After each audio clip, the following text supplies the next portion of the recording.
যে আসছিলাম অন্নপ্রাশনের দাওয়াত খাইতে। আসার সময় ভালো ইজি বাইকে আসলাম, শুকনো পরিবেশ ছিল। ইজি বাইকে সুন্দরভাবে আসলাম, এই যে হাতে জুতো তুতো। তো আসার সময় খুব ভালো আসলাম, ইজি বাইকে আসলাম। এখন এই যে যাওয়ার সময় অন্নপ্রাশনের অনুষ্ঠান খাইয়ে দিয়ে এই যে যাচ্ছি। আর এখন এখন এই যে বৃষ্টি হচ্ছে, রাস্তা ফুল কাদা আর কাদা। এই যে গাড়ি ঘোড়া সব বন্ধ, বৃষ্টি হচ্ছে, রাস্তা কাদা। এখন হলো যাচ্ছি, এইভাবে হেঁটে হেঁটে যেতে হবে, আর কিছু করার নেই। এই হলো আমাদের রাস্তা। এই হলো আমাদের রাস্তার পরিবেশ, এইভাবেই যেতে হবে, কিছু করার নেই।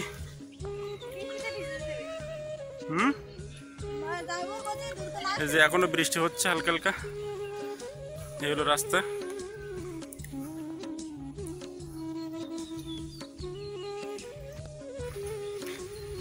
এই মাটির রাস্তা দিয়ে ইজি বাইক চলে। আপনারা আবার ভাইবেন না যে মাটির রাস্তা দিয়ে ইজি বাইক চলে না। এই মাটির রাস্তা দিয়ে আরও ইজি বাইক সবচেয়ে ভালো চলে যখন শুকনো থাকে। আর বৃষ্টিতে তো আর চলবে না। বৃষ্টি থেমে গেলে হয়তো 1 ঘন্টা পর বা 1.5 ঘন্টা পরে আবার বাতাসে টেনে যায় রাস্তাটা, তাতে কিন্তু চলতে পারে ইজি বাইক, মোটরসাইকেল সব চলতে পারে। কিন্তু আমরা আসার সময় আসলাম আসলে ইজি বাইকে 10 টাকা ভাড়া দিয়ে, দুজন 20 টাকা। এখন সেই 20 টাকার ভাড়া বেঁচে যাবে, 20 টাকা বেঁচে যাবে, কিন্তু এভাবে ভিজতে ভিজতে যেতে হবে। এখন আর কিছু করার নেই। এখন হালকা হালকা বৃষ্টি হচ্ছে, রাস্তাও কাদা।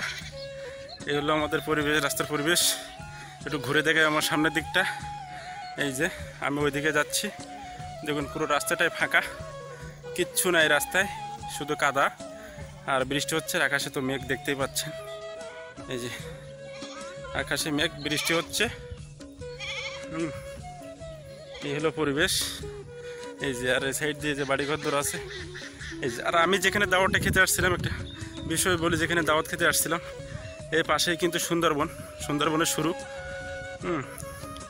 আমাদের গ্রামের পাশের গ্রাম, পাশে কিন্তু সুন্দরবনের শুরু। সেখান থেকেই একপারে নদীর, আর এই সাইডটাতে কিন্তু নদী। এই যে এটা কিন্তু নদীর চরে গাছগাছালি আছে, চরের পরে একটা নদী, ওই পরে একটা গ্রাম আছে। কিন্তু এই যে এই সোজা পেছন দিকে যে রাস্তাটা দেখতে পাচ্ছেন, এই রাস্তার মাথায় যে একপারে মানুষ বাস করে, আরেক পারে নদীর ওপর পারে কিন্তু সুন্দরবন। এখন এই কিছু করার নেই। আর হচ্ছে বন্ধনা, ওই যে পেছনে আসতেছে হলুদ শাড়ি পরা। যে বৃষ্টির সময় কিন্তু ইজি বাইক না চললে কিন্তু একটা যানবাহন চলে, যে ট্রলার, নদী দিয়ে ট্রলার যাচ্ছে।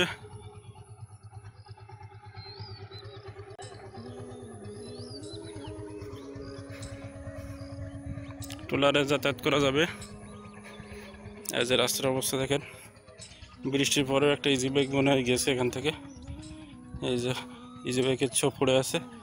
তো এই সাইডটা একটু শুকনো মতো, এরকম এই সাইডটা একটু উঁচু। এই যে পাশে আমাদের ভদ্র নদী।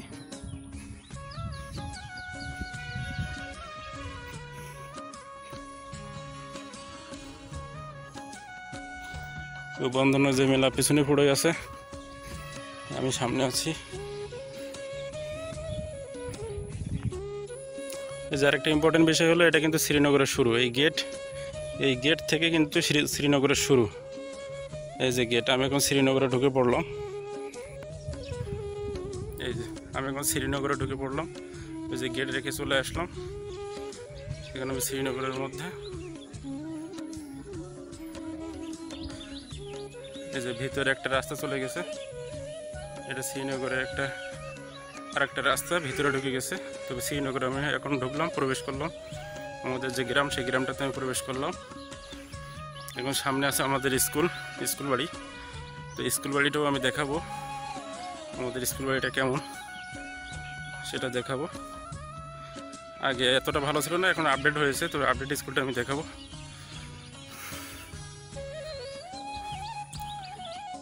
ওই দেখুন নদীর চরে 2টা বক, দেখতে পাচ্ছেন কিনা জানি না। আর প্রায় হচ্ছে বিকাল হয়ে গেছে, এখন হচ্ছে বিকালের টাইম। আর আমাদের রাস্তার পাশ দিয়ে এরকম ধরনের গাছ দেখতে পাবেন 2 সাইড দিয়েই। আমি ফিরে আমাদের স্কুল বাড়ির দিকে চলে এসেছি।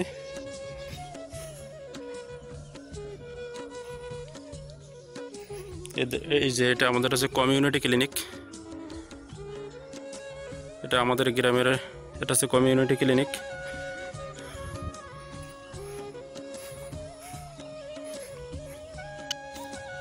এই যে সাইনবোর্ড দেওয়া আছে দেখুন, শ্রীনগর সরকারি প্রাথমিক বিদ্যালয়, দাকব, খুলনা। এই যে আমাদের স্কুলের লোকটা দেখুন, শ্রীনগর মাধ্যমিক বিদ্যালয় এবং শ্রীনগর প্রাইমারি হচ্ছে প্রাথমিক বিদ্যালয়। এটা হলো শ্রীনগর প্রাথমিক বিদ্যালয় আর এটা হলো শ্রীনগর মাধ্যমিক বিদ্যালয়। পাশের একটা ভবন আছে, এই যে উপরে সোলার সিস্টেম আছে। তো এই স্কুলেই কিন্তু আমি পড়াশোনা করেছি। এই যে পুরো লোকটা,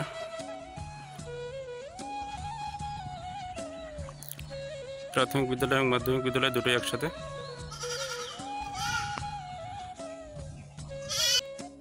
আর একটা ইম্পর্টেন্ট বিষয় দেখানো নেই, এলো মন্দির, আমাদের দুর্গা মন্দির। স্কুলের পাশে মানে স্কুলের ভিতরে, স্কুল এরিয়ার ভিতরে যে দুর্গা মন্দিরটা, প্রতি বছর যেখানে দুর্গা পূজা, কালী পূজা, সরস্বতী পূজা হয়, সেই মন্দিরটাই। তো আসলে আমি দাওয়াত খেয়ে আসার পরে দাওয়াতের যে অভিজ্ঞতা, সেই অভিজ্ঞতাটা আমি তুলে ধরলাম। আর পাশাপাশি আমাদের গ্রামের কিছু অংশ আমি তুলে ধরার চেষ্টা করলাম।